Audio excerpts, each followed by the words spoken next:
Hello everyone. तो आज हम अपना नेक्स्ट टॉपिक स्टार्ट करेंगे। बेसिकली ये नेक्स्ट टॉपिक नहीं है, लास्ट टॉपिक हमने किया था इम्प्लीमेंटेशन ऑफ लेबर कोड।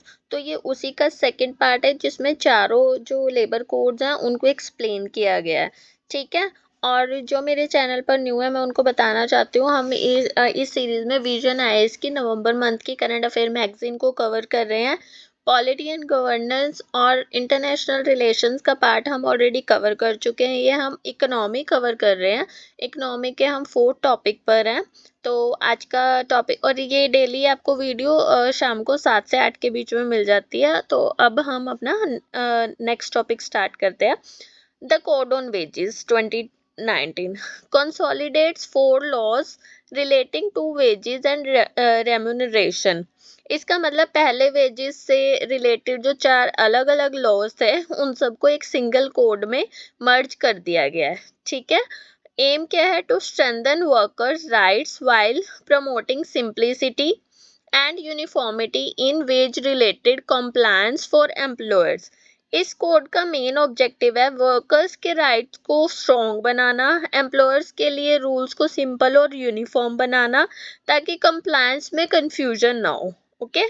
की प्रोविजंस देखते हैं। Universal minimum wages. The code establishes a statutory right to minimum wages for all employees across both organized and unorganized sector। अब मिनिमम वेजेस सभी एम्प्लॉयज के लिए एप्लीकेबल होंगी, चाहे वो ऑर्गेनाइज सेक्टर के अनऑर्गेनाइज सेक्टर, दोनों के लिए मिनिमम वेज एक लीगल राइट बन गया है। ठीक है। Criteria for wage fixation. Skill level, geographic area and job conditions such as temperature, humidity और hazardous environment। अब मिनिमम वेज डिसाइड करते वक्त ये फैक्टर्स देखे जाएंगे कि स्किल लेवल स्किल्ड है, सेमी स्किल्ड है, अनस्किल्ड है, ज्योग्राफिक एरिया क्या है, शहर है, गांव है या कोई रीजन है, जॉब कंडीशंस क्या है, टेम्परेचर कैसा है, ह्यूमिडिटी है या हैजार्डस वर्क है। तो ये वेज फिक्स करते हुए ये क्राइटेरिया फॉलो होगा। Introduction of floor wage. A statutory floor wage shall be set by the government based on minimum living standards with scope for regional variation. Central government जो है वो एक फ्लोर वेज फिक्स करेगी। ठीक है। Minimum living standards के base पर। No state can fix minimum wages below this level, ensuring uniformity and adequacy nationwide। States जो है इससे नीचे मिनिमम वेज नहीं रख सकती। ठीक है। मतलब स्टेट की जो मिनिमम वेज जो होगी वो फ्लोर वेज से ज्यादा ही होनी चाहिए। Okay. compensation mandates timely payment and provides for overtime compensation at least 2 times the normal rate। Employers को टाइम पर वेजेस देनी होंगी और ओवर टाइम का पेमेंट नॉर्मल वेज का कम से कम दो गुना देना होगा। ठीक है। सिंप्लीफिकेशन। स्टैंडर्डाइज की कंडीशन की definition, for example wages employ across the entire legislative framework reducing compliance confusion. Important term जैसे वेजेस, एम्प्लॉयज, अब सभी लेबर लॉ में सेम मीनिंग रखेंगे। ओके। कंफ्यूजन जिससे क्या होगा, कम होगा। अब मेरिट्स देखते हैं। मेरिट्स क्या है इसके? Reduce regional disparity. ठीक है। As it allow central government to fix national floor wage based on minimum living standards. Floor wage की वजह से जो स्टेट के बीच में वेज गैप होता है वो कम हो जाएगा। Ensure gender equality, equal wages and working condition across genders including transgender. Equal work equal to equal pay. ठीक है। मैन, वुमेन और ट्रांसजेंडर सबके लिए सेम वेज रूल्स होंगे। Establishes trust based ecosystem by decriminalization of offenses, that is it replaces imprisonment for some first time offenses with monetary fines। पहली बार के offenses में क्या होगा, जेल की जगह monetary fine होगा। तो ये बिजनेस फ्रेंडली अप्रोच है। ओके। कंसर्न्स देखते हैं। implementation, the success of the provisions hinges on effective implementation especially in the informal and rural sector। informal और rural sector में rules का proper implementation थोड़ा मुश्किल है। federal rights may be impacted as right to decide minimum wages in the states will be impacted due to national floor wage। states का right थोड़ा affect होगा क्योंकि minimum wage का base अब center decide करेगी। ठीक है। नेक्स्ट देखते हैं the industrial relations code 2020। incorporate 3 laws relating to dispute resolution, industrial relations, etc. पहले जो 3 लॉज थे ट्रेड यूनियन इंडस्ट्रियल डिस्प्यूट्स उनको मर्ज कर दिया गया है. ठीक है, एम क्या है? To simplify laws related to trade unions, conditions of employment in industrial establishment और undertaking investigation and settlement of industrial dispute. Objective क्या है? Trade unions employment conditions industrial disputes को सिंप्लीफाई और स्ट्रीमलाइन करना. की provision, trade unions now requires 51% membership to be recognized as the sole negotiating union, streamlining the negotiation process. In case of more than one trade union, negotiating council will be formed with representatives of unions having 20% of workers as members. अब क्या है? अगर कोई union 51% workers को represent करती है तो वही सोल नेगोशिएटिंग यूनियन होगी. ठीक है, अगर एक से ज्यादा यूनियंस हो तो नेगोशिएटिंग काउंसिल बनेगा जिसमें 20% मेंबरशिप वाली यूनियंस होंगी. ओके, नेक्स्ट देखते हैं fixed term employment explicitly institutionalizes FT intended to reduce excessive contractualization and offers cost efficiency to employers. Fix duration के लिए जॉब कॉन्ट्रैक्ट लेबर रिड्यूस करने का एम है, एम्प्लॉयर्स के लिए कॉस्ट एफिशिएंट है. Okay, next expanded worker definition covers sales, promotion staff, journalist and supervisory employees earning up to 18,000 rupees per month. अब worker definition में कौन इंक्लूड होंगे? Sales, promotion staff, journalist, supervisory employees. Salary जिनके कितना earn कर रहे हैं? 18,000 तक सैलरी अर्न कर रहे हैं. Higher threshold for lay off, retrenchment and closure. Approval limit raised from 100 to 300 workers. States में enhance the limit further. Approval limit पहले 100 वर्कर्स की थी, अब 300 वर्कर्स की है. स्टेट्स चाहे तो इनको इंक्रीज भी कर सकती है. ओके, नेक्स्ट देखते हैं broader definition of industry includes all systematic employer-employee activities regardless of profit or capital. अभी ये जो इंडस्ट्री की डेफिनेशन है उसे ब्रॉड कर दिया गया है कि सारी जो सिस्टमेटिक एम्प्लॉय एक्टिविटीज हैं ये industry like regardless of profit या कैपिटल को नहीं देखेंगे, इस चीज को देखकर ये सब इंडस्ट्री में ही इंक्लूड होंगी. ओके, नेक्स्ट देखते हैं merit boost skills. For example, reskilling fund in which employers pays 15 days wages for every worker entrenched for retraining them. Reskilling fund, employer 15 दिन की वेजेस रिट्रेनिंग के लिए देता है. ठीक है, एम्प्लॉयर क्या करता है? 15 दिन की वेजेस रिट्रेनिंग के लिए देता है. ये इसका मेरिट्स है. Simplified dispute resolution and grievance handling. The codes provide for establishing internal grievance redressal committees, IGRCs, for establishments employing 20 or more workers. Internal grievance redressal committees 20 से ज़्यादा वर्कर्स वाले इस्टेब्लिशमेंट में मैंडेटरी है कि एक इंटरनल ग्रीवांस रिड्रेसल कमिटी होनी चाहिए जिन establishment में 20 से ज़्यादा वर्कर्स काम कर रहे हैं. डीमेरिट्स क्या है? Higher threshold for removal. It can lead to a hire and fire policy. Higher threshold है और एम्प्लॉयर्स को इजीली हायर और फायर करने का स्कोप है. Permanent टेम्परेरीनेस. FTs can replace permanent employment with short term contracts. अब जैसे कॉन्ट्रैक्ट बेसिस पे जो पर्सन हायर करते हैं तो इससे क्या होगा, जो परमानेंट एम्प्लॉयमेंट की जगह तो इनको शॉर्ट टर्म कॉन्ट्रैक्ट्स वाले वर्कर्स को भी हायर कर सकता है. तो ये इसकी एक डीमेरिट है. Weakening collective bargaining strength of workers. 51% threshold risk marginalizing smaller unions and centralizing bargaining power. 51% rule छोटी यूनियंस को मार्जिनलाइज कर सकते हैं. ठीक है, next the code on social security 2020 incorporates 9 existing social security laws. अब इसने कितने लॉज को मर्ज किया? 9. एम क्या है? to extend social security to all workers including unorganized gig and platform workers. social security को extend करना है organized, unorganized, gig and platform workers तक. की provision देखते हैं. gig and platform workers and aggregators legally defined for the first time. ठीक है, पहली बार legal definition मिली है इनको. aggregators to contribute 1 to 2% of annual turnover, max 5% of payments to worker to the social security fund. Aggregators कौन होते हैं? जैसे जोमेटो, उबर etcetera. इन platform पे जो वर्कर है 1 to 2% एनुअल टर्नओवर क्या करेंगे? कंट्रीब्यूट करेंगे एग्रीगेटर. ये प्लेटफॉर्म्स है जोमेटो, उबर.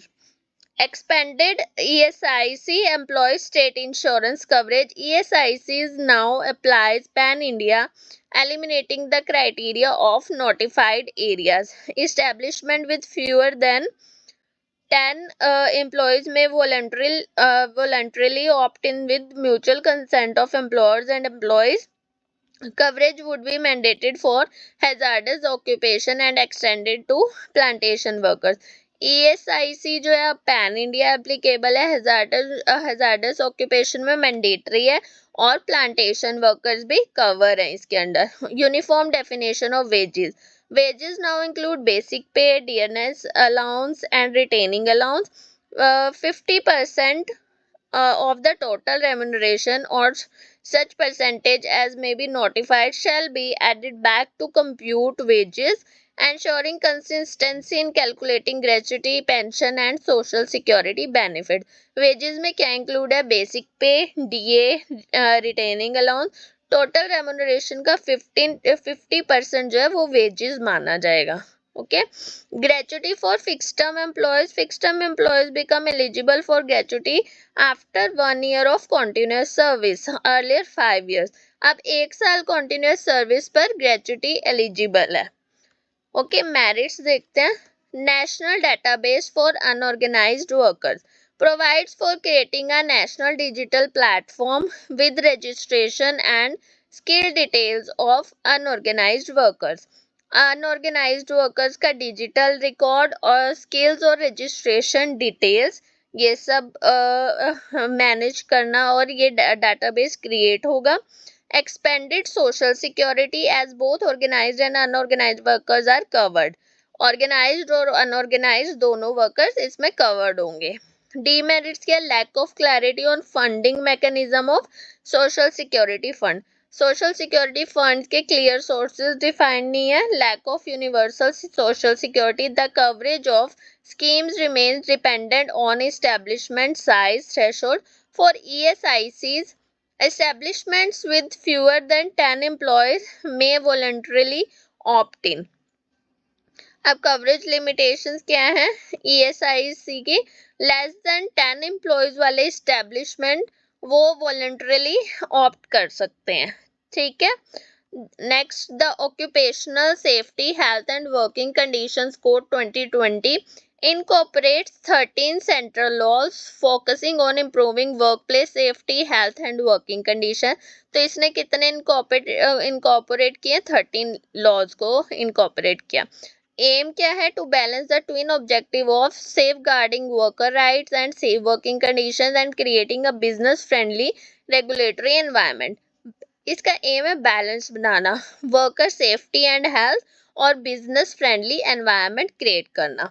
ठीक है. की प्रोविजंस देखते हैं इसकी क्या है. Unified registration.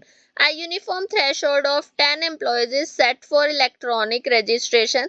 10 plus employees mandatory है electronic registration. ठीक है. extension to hazardous work. The government can extend the code's provision to any establishment even with one employee engaged in hazardous or life threatening occupation. चाहे एक employ हो, government provision apply कर सकती है. ठीक है. Wider definition of migrant workers. The definition of interstate migrant workers now cover workers employed directly through contractors or migrate on their own. Cover क्या करता है? डायरेक्ट हो या कॉन्ट्रैक्टर के थ्रू हो या सेल्फ माइग्रेटेड वर्कर हो, इन सबको कवर करता है. Women's employment. Women can work in all types of establishment and during night hours before 6 a.m. beyond 7 p.m. with consent and safety measure. Women night shift में काम कर सकती हैं. कंसेंट और सेफ्टी मेजर्स जो हैं वो मैंडेटरी हैं. National occupational safety and health advisory board. A single tripartite advisory board replaces 6 earlier boards to set national safety and has standards across sectors ensuring uniformity and quality. एक ही tripartite board पहले के जो 6 boards हैं उनको replace कर देगा. ठीक है, एक सिंगल ट्राइपार्टाइट एडवाइजरी बोर्ड बनेगा. Okay. Institutional oversight. Safety committee to be constituted by factories with 500 plus workers, construction units 250 plus workers, and mines 100 plus workers with employer and worker representatives. Welfare officer to be appointed in units where 250 or more workers are ordinarily employed. National Occupational Safety and Health Advisory Board, tripartite body to be constituted by central government to set national safety and health standards. Safety committee constitute होगी factories जहां पर 500 से ज्यादा workers हैं, construction unit जहां 250 से ज्यादा workers हैं और माइंस जहां 100 से ज्यादा वर्कर्स हैं. और वेलफेयर ऑफिसर अपॉइंट होगा जहां पर 250 और more workers are ordinarily employed. ठीक है. और national occupational safety and health advisory board tripartite body constitute होगी by central government to set national safety and health standard. Contract labor. Norms apply to contractors with 50 plus workers, earlier 20, and employers are allowed to engage contract labor even in defined core activities such as sanitation subject to condition. 50 plus workers core activities may be allowed है conditions के साथ. ठीक है. core activities may be ये workers allowed है with conditions. merits देखते हैं. Strengthen workers' right. Working hours capped at 8 hours in a day and 48 hours in a week. तो वर्किंग आवर्स इसमें सेट कर दिए हैं कि 8 आवर्स एक दिन में और 48 hours in a week. Transparency and accountability. Mandatory appointment letters to all workers and दो online mechanism. Appointment letter mandatory है through online mechanism. Boost female labour force participation.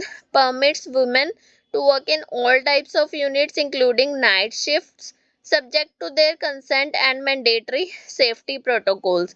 night shift allowed है women के लिए with safety norms. demerits क्या है? narrowed coverage. threshold for factory license raised 10 to 20 workers with power and to 14 without power can exclude many small units from safety compliance requirement. narrowed coverage में क्या है? जो factory licence threshold है उसे increase कर दिया. स्मॉल यूनिट्स इससे बाहर हो सकते हैं. ठीक है. Oversight gaps. The shift towards self certification by employers risk under reporting of violations and inadequate enforcement of safety standard. Self certification और अंडर रिपोर्टिंग का रिस्क है. ठीक है. कंक्लूजन देखते हैं. The new labor codes represent a major reform in India's labor system by balancing worker welfare with business efficiency. They simplify compliance, improve safety, and ensure fair wages while promoting a more transparent and growth-oriented economy. तो overall जो है labour codes India के labour system में एक major reform है जो worker welfare और business efficiency के बीच में बैलेंस बनाते हैं. ठीक है. तो आज का ये हमारा टॉपिक कवर हो गया. तो आज 16 है बट हमें नवंबर मंथ की मैगजीन को हमें जनवरी में ही कवर करना है, पूरा ख़त्म करना है. ठीक है. बिकॉज रिवीजन भी करनी है इनकी. और जिन्हें नोट्स चाहिए आप मुझे कमेंट सेक्शन में बता सकते हो. मैं इनके शॉर्ट नोट्स प्रोवाइड कर दूंगी आपको. ठीक है। और डेली हम एक और चीज स्टार्ट करेंगे, जैसे हमने आज ये टॉपिक कवर किया है तो इस टॉपिक के ऊपर 5 एमसीक्यूज बनाया करेंगे, ताकि उससे हमारी टॉपिक की प्रैक्टिस भी हो जाएगी और टॉपिक भी अच्छे से कवर हो जाएगा। ठीक है, थैंक यू सो मच।